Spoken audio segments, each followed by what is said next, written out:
राकेश एका चांगल्या कंपनीत मोठ्या पदावर कार्यरत होता. घरची परिस्थितीसुद्धा चांगली होती. गाडी, बंगला होता.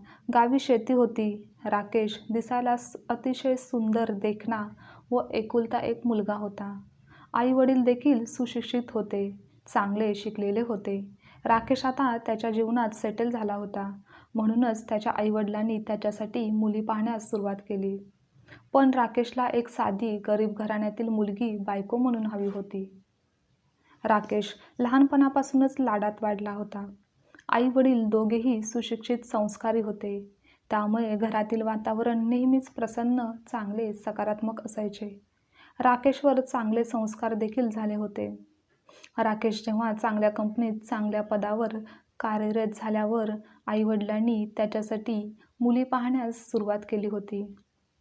तेव्हाच राकेशने सांगितलं होतं की मला एक साधी, सरळ मुलगी हवी आहे लग्नासाठी. त्यापुढे स्थळ पाहण्याचे कार्यक्रम होत होते, पण लग्नाचे काही पक्के होत नव्हते.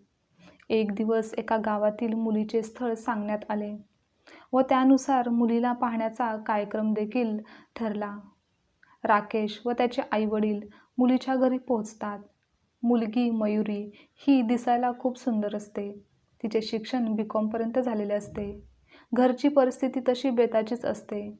मयुरीला पाहून राकेशने मनातून तर होकार दिलेला असतो, पण आईवडील नंतर निरोप देतो असे सांगून तिथून निघून जातात.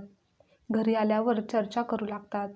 तेव्हा राकेश व त्याच्या वडिलांना मयुरी पसंतच असते असे ते बोलतात. पण राकेशच्या आईला मयुरी काही फारशी पसंत पडत नाही. कारण तिचे शिक्षण, तिच्या घरची परिस्थिती यामुळे ही मुलगी आपल्या घरात कशी काय ॲडजस्ट होईल असे त्यांना वाटत असते.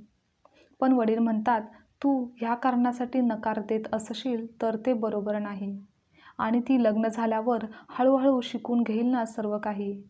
तेव्हा राकेशसुद्धा बोलतो, हो अगदी बरोबर आहे. एवढी सुंदर मुलगी असताना फक्त तिच्या घरच्या परिस्थितीमुळे व शिक्षणासाठी नकार आपण देऊ शकत नाही.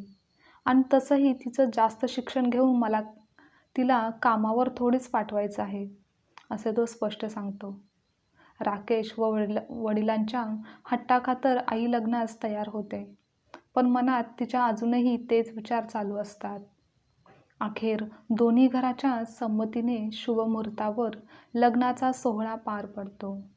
मयुरी सून म्हणून घरी प्रवेश करते. मयुरीच्या येण्याने सर्वच जण खुश होतात. राकेशचे सुद्धा मयुरीवर खूप प्रेम असते. राकेशचे वडील सुद्धा मयुरीला मुलीचे स्थान देतात. फक्त सासूच मयुरीला सुनेचा मान आणि ते स्थान देत नाही.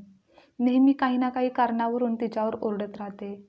तुला जेवणच बनवता येत नाही, तुला घरातील कामच जमत नाहीत, तू आळशीच आहेस, असं नेहमीच अगदी सुरुवातीपासूनच त्या बोलायच्या. पण मयुरी कधीच काही उलटून उत्तर देत नसे. कारण तिच्या आईने तिला एक कानमंत्र दिलेला असतो, तो म्हणजे की सासू-सासरे यांच्याशी नीट समजून घेऊन वागायचे व राहायचे, त्यांना दुखवायचे नाही.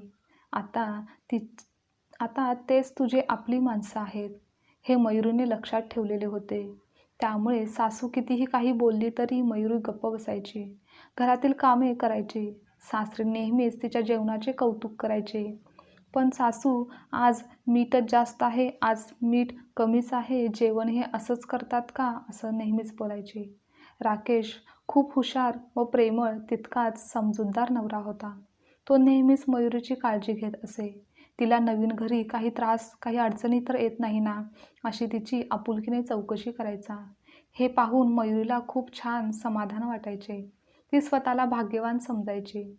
काही दिवसानंतर सण येतो व त्या सणासाठी लग्न झाल्यानंतर पहिल्यांदाच मयुरी माहेरी जाणार असते. त्यासाठी तिचे वडील व भाऊ तिला घेण्यासाठी तिच्या घरी येतात. घर पाहून वडील समाधान होतात. मयुरी भाग्यवान आहे असं ते समजतात.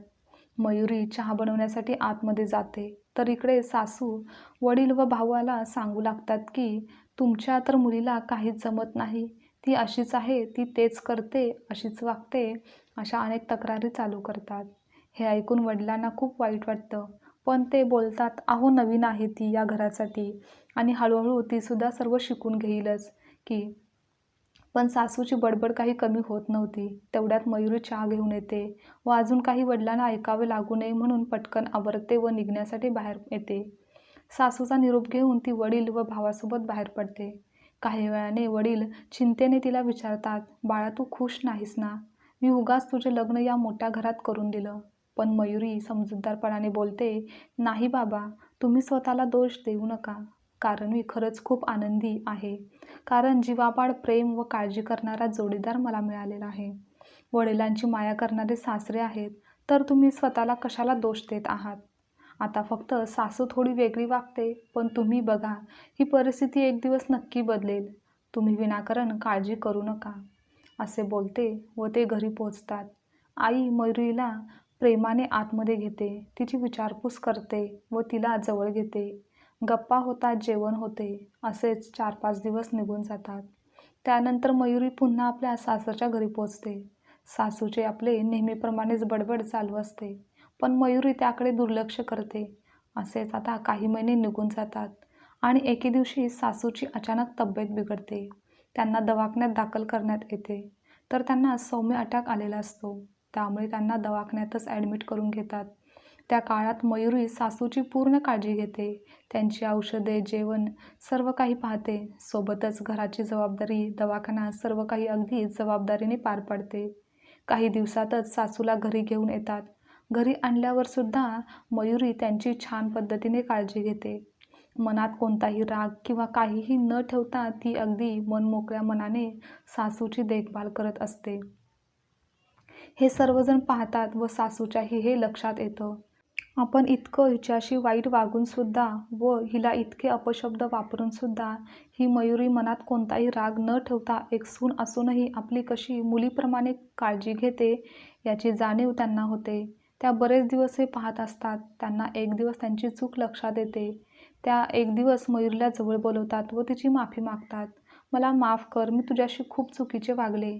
त्यावर मयुरी म्हणते, "अहो आई, तुम्ही अशा माफी मागून मला लाजवू नका. तुम्ही माझ्यापेक्षा खूप मोठ्या आहात आणि मी तुम्हाला खरंच आई मानते. म्हणूनच तर तुम्ही जेव्हा काही मला बोलतात तेव्हा मी ते विसरून गेले आहे आणि तुम्हीसुद्धा ते आता विसरा आणि लवकर चांगल्या बऱ्या व्हा.